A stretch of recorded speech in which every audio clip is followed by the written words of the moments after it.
अजित पवार व्हायला अजून वेळ, पार्थ पवारांची जरा घाईच होते. अजित पवारांसारखा नेता घडायला एक काळ गेला. 2004 सालच्या विधानसभा निवडणुकीत राष्ट्रवादी काँग्रेस पक्षाला पहिल्यांदा काँग्रेसपेक्षा जास्त जागा मिळाल्या होत्या. त्यावेळी अजित पवार राज्याच्या राजकारणामध्ये जवळपास नवीन होते किंवा असं म्हणता येईल की चालू सक्रिय झाले होते. राष्ट्रवादीने मुख्यमंत्रीपद काँग्रेसला सोडल्याचा इतिहास आहे. 1991 बारामतीतून खासदार म्हणून निवडून जाणारे अजितदादा 2004 देखील स्वतःला ज्युनियर म्हणूनच राजकारणात वरिष्ठांचा निर्णय मानत होते. आता हा जुना संदर्भ इथे देण्याचं कारण देखील खास आहे. कारण अजितदादांचा वारसा असलेले पार्थ पवार मात्र राजकारणातलं मिसरूड फुटण्याच्या आत जो काही वाद ओढावून घेताय ते बघता राष्ट्रवादीत सर्व काही आलबेल असल्याचे म्हणता येत नाही. शरद पवारांनी वेळोवेळी पार्थ पवारांच्या राजकीय परिपक्वतेवरती प्रश्नचिन्ह निर्माण केलं. ते बरोबरच असल्याचं पार्थ पवार यांच्या सध्याच्या राजकीय भूमिकांवरून सिद्ध होतंय. अजित पवार हयात असताना पार्थ पवारांची पब संस्कृती सर्वांनीच पाहिली, त्याचा फटका त्यांना लोकसभा निवडणुकीला देखील बसला होता. मात्र खापर शरद पवारांवर फुटलं.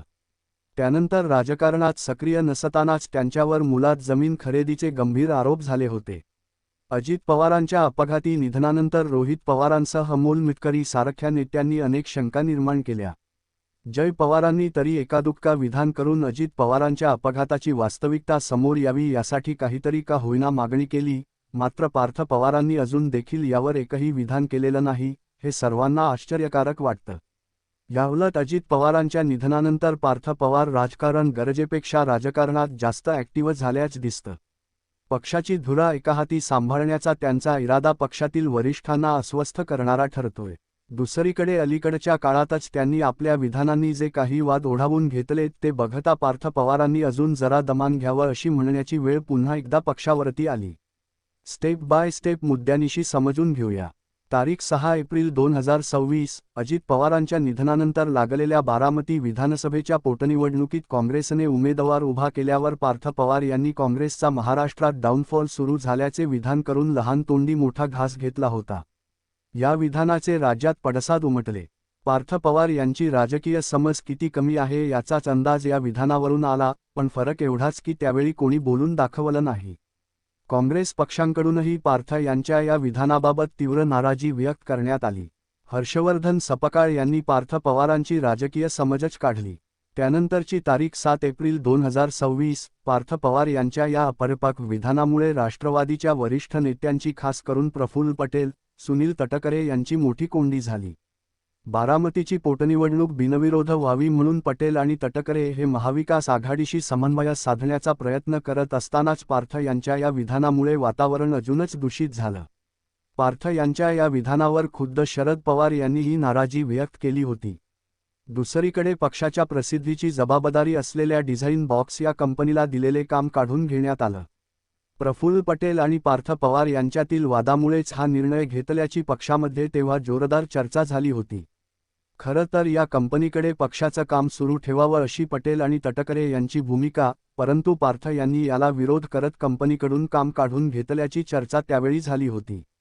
चौथा मुद्दा, नुकत्याच झालेल्या विधानपरिषदेच्या निवडणुकीत देखील पार्थ यांचे पटेल आणि तटकरे यांच्याशी खटके उडाल्याची चर्चा. अजित पवार गटाच्या कोट्यातील विधानपरिषदेची उमेदवारी कोणाला द्यावी यावरून पक्षामध्ये मोठा वाद झाल्याच्या बातम्या समोर आल्या. पार्थ यांना पुण्यातील एका बड्या उद्योजकाच्या मुलाला उमेदवारी द्यायची होती, परंतु पटेल आणि इतर वरिष्ठ नेत्यांनी त्याला विरोध करून झिशान सिद्दीकी यांना उमेदवारी दिली. दरम्यान या सगळ्या गोष्टींमध्ये पार्थ पवार पुन्हा एकदा डोळ्यावर आले. मुद्दा 5, अजित पवारांच्या निधनानंतर पक्षातील हा संघर्ष गंभीर बनत चाललाय. अजित पवार यांचं निधन झालं त्यानंतर सुनेत्रा पवार यांना उपमुख्यमंत्री पदावरती बसवण्यात आलं, तर दुसरीकडे पार्थ पवार यांना सुनेत्रा पवारांच्या जागी राज्यसभेवरती पाठवण्यात आलं. राज्यात हे समीकरण सेट होत असतानाच तिकडे कार्यकर्त्यांच्या आडून जय पवार देखील बारामतीत आपला दावा दाखल करायला तयार झालेत. इकडे अजित पवारांना जाऊन 2 महिने 3 महिने होत आले, तेच बारामतीचे नेतृत्व मी करावं अशी लोकांची इच्छा असल्याचे विधान जय पवारांनी केलं. त्यामुळे साधारणतः पार्थ पवारांनी केंद्रीय राजकारणात राहून सुनेत्रा पवार आणि जय पवार यांनी राज्याच्या राजकारणामध्ये लक्ष केंद्रित करावी अशी अघोषित विभागणी झालेली दिसते. पार्थ पवार ज्या वेगाने राजकारणामध्ये ॲक्टिव्ह झालेत त्यांची अपेक्षा पक्षाच्या वरिष्ठांनाही नव्हती. त्यामुळे पार्थ पवार व जय पवारांमुळे पटेल आणि तटकऱ्यांसारखे नेते अस्वस्थ वाटणं साहजिक आहे. पार्थ यांनी अगदी संयमान राजकीय डाव टाकायला सुरुवात केली. एकीकडे अजित पवार यांच्या अपघातातील निधनानंतर त्यांनी कुठेही अतिउत्साह दाखवत चौकशीची वगैरे मागणी केलेली नाही. उलट पार्थ पवार यांनीच वादग्रस्त VSR कंपनीच्या विमानातून अनेकदा प्रवास केल्याचं उघड झालं. आपण वापरत असलेलं विमान हे VSR कंपनीचं असल्याची माहितीच आपल्याला नव्हती अशा पद्धतीचे स्पष्टीकरण नंतर त्यांच्याकडून देण्यात आलं. ज्या कंपनीच्या विमानातून प्रवास करताना अजित पवारांचा अपघात झालाय तेच विमान पार्थ पवार वापरत असतील तर VSR कंपनीला पार्थ पवारांनीच क्लीन चिट दिली आहे असा मेसेज पोहोचला. मुंडवा जमीन खरेदी प्रकरणातून पार्थ पवार यांचे नाव कधी अलगद बाजूला झालं हे कुणालाही कळलं नाही. खासदारकी मिळून पार्थ पवारांनी आपलं राजकीय स्थित्यांतर घडवून आणलं, परंतु पार्थ पवारांची हीच हिरवळ आता पटेल आणि तटकरे यांच्या डोळ्यात भरली जाते. पार्थ पवार हे राजकारणात आता सक्रिय झाले असल्यानं त्यांनी आता खाजगी आयुष्य आणि राजकीय आयुष्य हे वेगळं ठेवून चालत नाही हा राजकारणात पहिला नियम शिकून घेतला पाहिजे. आधीच पब संस्कृती आता त्यांना सुरू ठेवता येणार नाहीये. श्रीलंकन अभिनेत्री जॅकलिन फर्नांडिस सोबत लालबागच्या राजाच्या दर्शनाला जाणं असो की मग अजित पवारांच्या अंत्यविधी दरम्यानची दोघांची केमिस्ट्री असो, हे सर्व लोक उघड्या डोळ्यांनी बघतात. राजकारणात प्रवेश केल्यानंतर खाजगी असं काही राहत नाही हे गेली अनेक वर्षे शरद पवार व नंतर अजित पवार यांच्या रूपाने पार्थ पवार यांनी अनुभवायला हवं होतं. राजकारणात संयमाला मोठं महत्त्व असतं. योग्य वेळी योग्य निर्णय जेवढा महत्त्वाचा तेवढाच योग्य वेळी शांत राहणं ही महत्त्वाचं आहे. हे पार्थ पवारांनी समजून घेतलं तर टिकतील, नाहीतर त्यांच्यासोबत जे समोर सिनियर आहेत त्यांचे केस असेच पांढरे झालेले नाहीत.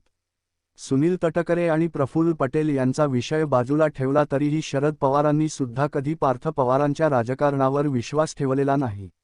मात्र अजित पवार गेल्याचं सुख-दुःख किंवा प्रॅक्टिकल राजकारणामध्ये झालेले पार्थ पवार सहसा पचणार नाही आणि जर आता राजकारणातील सुरुवात पार्थ पवार किंवा जय पवारांनी प्रॅक्टिकल केली असेल तर मग अजित पवारांच्या नावावरती सहानुभूती मिळवण्याचे अधिकारही तिथे संपतात. या सगळ्या घडामोडींकडे तुम्ही कसं पाहता? पवारांनी पार्थ पवारांना दिलेला सल्ला आणि पवारांनी पार्थ पवारांसोबत ठेवलेलं 2 हात अंतर हेच योग्य की पार्थ पवारांना कमी लेखण्याचा प्रयत्न शरद पवारांनी केला होता? का तुमचं मत कमेंटमध्ये नक्की सांगा आणि अशाच राजकीय घडामोडी जाणून घेण्यासाठी आपल्या सत्यवाणी न्यूज या चॅनलला सबस्क्राईब करा. धन्यवाद.